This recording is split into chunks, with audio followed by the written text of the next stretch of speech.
How to change icon size on iPhone. In today's tutorial, I'm going to show you how to change the icon size on your iPhone.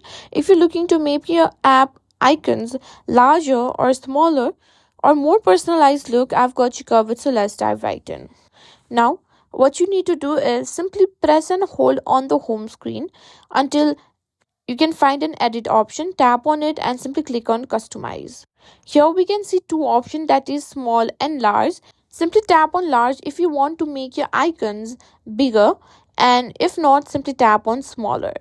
Now this can make your icons size change. Now let's move on to the next option.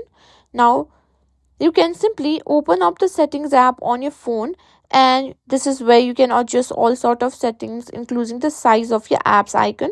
Go to display and brightness. Now scroll down until you find an option that says display zoom. Now here's the cool part, simply tap on a larger text.